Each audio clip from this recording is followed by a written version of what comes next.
रात्र 14वी. श्रीखंडाच्या वड्या. आमच्या आईला श्रीखंडाच्या वड्या फार चांगल्या करता येत असत. आईचा पाक कधी बिघडत नसे. वड्या खुसखुशीत सुंदर व्हायच्या. त्या वड्या करून देण्यासाठी आईला पुष्कळदा शेजारी पाजारी बोलावीत असत व आईही आनंदाने जात असे.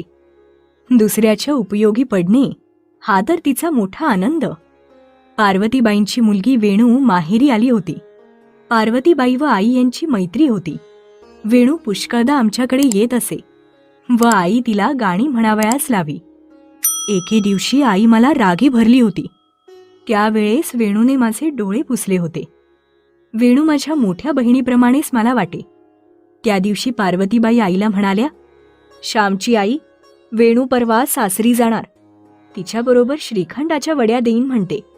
तुम्ही याल का उद्या तिसऱ्या प्रहरी? तुम्ही कशा छान करता. तिच्या सासरी पाठवायच्या तर चांगल्या झाल्या म्हणजे बरे आपले. माझी आई म्हणाली, येईन हो. वेणू परवाच का जाणार? मला वाटले होते की राहील संक्रांतीपर्यंत. मला सुद्धा तिची करमणूक होती. यायची, गाणी म्हणून दाखवायची. पार्वतीबाई म्हणाल्या, तिच्या सासरचे पत्र आले, पाठवून द्या म्हणून. मुलगी एकदा सासरी गेली म्हणजे ती आपली थोडीच आहे. आली 4 दिवस पुष्कळ झाले. त्या कृष्णीला सासरची माणसे 2 वर्षे झाली तरी माहेरी पाठवीत नाहीत. तिची आई त्या दिवशी रडली हो.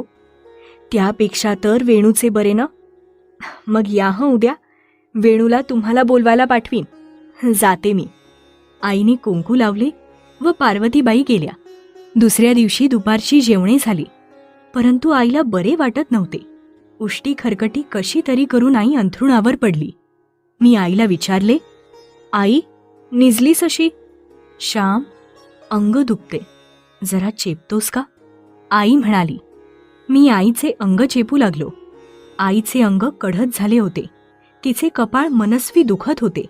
मी मग बाहेर खेळावयास गेलो. इकडे वेणू आईला बोलवायला आली. आई निजली होती. येताना श्यामची आई, आई तुमची वाट पाहते. वेणू गोड वाणीने म्हणाली. आई उठली आणि तिला म्हणाली, जरा पडले तो डोळा लागला. मी विसरले नव्हते, आता येणारच होते. चल. आई वेणूकडे गेली व वड्या करू लागली. निरनिराळ्या गोष्टी त्यांच्या चालल्या होत्या. मी खेळून घरी आलो तो आई नाही. मी आईला शोधू लागलो. शेवटी वेणूताईकडे गेलो. मला अंगणात पाहताच, काय रे श्याम, आईला पाहावयास आलास वाटते. ये, तुझी आई माझ्यासाठी वड्या करते. मी उद्या सासरी जाणार आहे श्याम. वेणू मला म्हणाली. मी म्हटले, जाणार? मग माझे डोळे कोण पुसणार? आई रागावली तर माझी बाजू कोण घेणार? मला वेणू जाणार म्हणून वाईट वाटले. ये श्याम, आपण केशराची पूड करू. तू ते वेलदोडे नीस व त्याचे दाणे काढ. वेणूच्या कामात मी मदत करू लागलो. वेणूने केशर खाल्ले व मी सहाणेवर वेलदोड्याची पूड केली. श्याम, कशाला रे आलास? आईने मला विचारले. आईच्या बोलण्याचा सूर ओळखून मी म्हटले, मी काही वड्यांसाठी नाही आलो. वेणूताई, मी हावरा आहे का ग? त्या दिवशी तू मला खाऊ दिलास, मी मागितला होता का? वेणू म्हणाली, श्याम, तू चांगला आहेस. श्यामची आई, श्यामला रागे भरत जाऊ नका. आई म्हणाली, बेणे, अगं मला का माया नाही? एखादी वेळेस रागावते, पण त्याच्या बऱ्यासाठीच. श्यामला जगाने नावे ठेवू नयेत म्हणून मी त्याची आई एखाद्या वेळेस बोलते त्याला. तो चांगला आहे, परंतु आणखी चांगला व्हावा असे मला वाटते. पार्वतीबाई, पाक झाला हो. पहा, गोळी झाली. ताटात वड्या थापण्यात आल्या. आई केळीच्या पानाने भराभर थापीत होती. 5 मिनिटे गेल्यावर आईने वड्या पाडल्या व ती म्हणाली, पार्वतीबाई, थोड्या वेळाने वड्या काढून घ्या. मी आता जाते. वेणू म्हणाली, थांबा ना थोडा वेळ. तुमच्या हाताने सारे करून जा. आईला नाही म्हणवे ना. थोड्या वेळाने आईने कलथ्याने वड्या काढल्या. कशा सुंदर झाल्या होत्या. पार्वती काकूंनी त्या डब्यात भरल्या. वेणूने एक वडी देवाला ठेवली व एक मला दिली. वेणूची आई म्हणाली, श्याम, हे ताट खरवडून खा. घे. मी वीराप्रमाणे पुढे सरसावलो व ताट खरवळून खाल्ले. पार्वतीबाईंनी आईच्या हातात 4 वड्या ठेवल्या व आई कुंकू लावून घरी गेली. मी वेणूकडेच बसलो होतो. श्याम, तुझे सदऱ्याचे बटण तुटले वाटते. सदरा काढून दे, म्हणजे मी नीट लावून देते, वेणू म्हणाली. मी वेणूताईला सदरा काढून दिला. तिने फणेरे काढले. बायका सुई दोरा वगैरे ज्या चंचीसारख्या पिशवीत ठेवतात त्याला कोकणात फणेरे म्हणतात. वेणूताईने गुंडी लावली व दुसऱ्या ठिकाणी फाटले होते तेथेही शिवले. मी सदरा अंगात घातला. वेणूताई म्हणाली, श्याम, चल, गुलबक्षीची फुले तोडू व तुझ्या आईकडे घेऊन जाऊ. आम्ही फुले तोडली व आमच्या घरी घेऊन आलो. माझ्याबरोबर वेणूही आली होती. श्यामची आई, वेणूने हाक मारली. परंतु आई कोठे होती? ती विहिरीवर गेली होती की गोठ्यात होती? ती अंथरुणावर होती. आम्ही एकदम आईजवळ आलो. वेणू म्हणाली, निजल्या तशा? बरे नाही वाटत का? चुलीजवळ बसून त्रास झाला का? वेणूने आईच्या कपाळाला हात लावून पाहिले. तो चटका बसला. श्यामची आई, बराच आलाय हो ताप, ती खिन्नपणे म्हणाली. मी म्हटले, वेणूताई, आईला दुपारपासूनच बरे वाटत नव्हते. ती दुपारी निजली होती व मी तिचे अंग चेपीत होतो. वेणूने विचारले, मी तुम्हास बोलावण्यास आले होते तेव्हा तुम्हाला बरे नव्हते का वाटत? म्हणून का तुम्ही पडला होतात? मला काय माहीत, तुम्ही बोलला सुद्धा नाही. श्यामची आई, अंगात ताप असताना का तुम्ही आलात व चुलीजवळ बसलात? आई म्हणाली, वेणू, अगं त्यावेळेस काही फार ताप नव्हता हो, अंग जरा कणकण करीत होते, एवढेच. श्याम, जा बाळ, दिवा लाव. 3 सांजा झाल्या.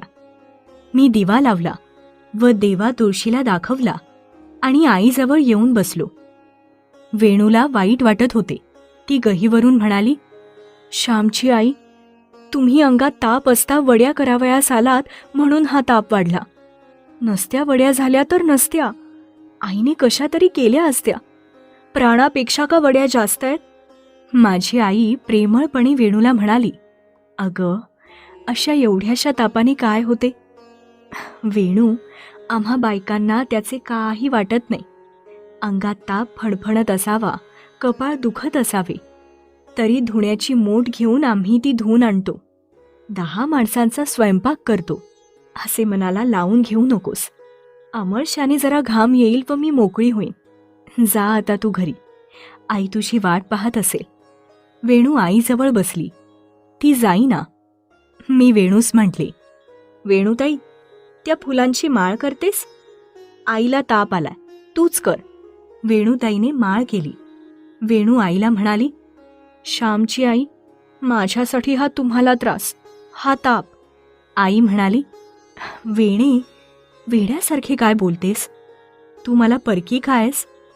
जशी माझी चंद्रा तशीच तू. वड्या चांगल्या नसत्या झाल्या तर तुझ्या सासरच्या माणसांनी नावे ठेवली असती तर तुला किती वाईट वाटले असते. माहेरच्या माणसांस नावे ठेवलेली ऐकून तुझ्या डोळ्यांना पाणी आले असते.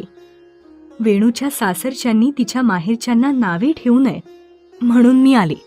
पार्वतीबाई व मी दोघी मैत्रिणी त्यांच्या मुलीसाठी थोडी कळ सोसली. म्हणून काय झाले? तुला श्याम परका वाटत नाही तशीच मला तू वाटत नाहीस. मला त्रास का झाला? केवढे समाधान वाटते मला. वड्या करायला आले नसते तर मनाला सारखी रुखरुख लागली असती. जाऊ आता घरी, मी सकाळी येईन. रात्री घाम येऊन ताप निघेल, सकाळी मोकळी होईन. वेणूने मला जवळ घेतले व ती म्हणाली, श्याम, चल तू आमच्याकडे. आईने भाजून चवळ्या केल्या, त्या पडघुलीभर तुझ्या जवळ देते. मग तुझ्या आईने नुसता भात केला म्हणजे झाले, नाहीतर मी भात ठेवूनच जाते. माझी आई म्हणाली, वेणे, अगं श्याम ठेवील भात, तू तोंडी लावणे पाठवून दे म्हणजे झाले. परंतु वेणूने ऐकले नाही. तिने विस्तव पेटवला, तांदूळ घेऊन ओवरा धुतला व आधण येताच भात ठेवून निघाली. तिच्याबरोबर मीही गेलो. मी शिजलेल्या चवळ्या घेऊन आलो व एकदम आईला जाऊन मिठी मारली. माझे डोळे भरून आले होते. आई म्हणाली, श्याम, काय झाले? मी म्हटले. वेणू म्हणाली, श्याम, तुझी आई फार थोर आहे. तू तिचे ऐकत जा. तुझे भाग्य मोठे म्हणून अशी आई तुला मिळाली. असे म्हणून तिने माझ्या पाठीवरून हात फिरवला व मला एकदम रडू आले. ते मला अजून आवरत नाही. जा बाळ, भात झाला असेल तर उतरून ठेव, नाहीतर खालून ओढेल, आईने हळूच सांगितले व मी भात उतरून ठेवला. दुसऱ्या दिवशी वेणूताई सासरी गेली. आम्हा सर्वांना वाईट वाटले. त्या श्रीखंडाच्या वड्या मला अद्याप आठवतात.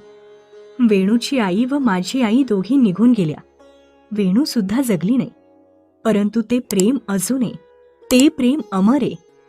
माणसे मरतात, परंतु त्यांचे सद्गुण सदैव चमकत राहतात.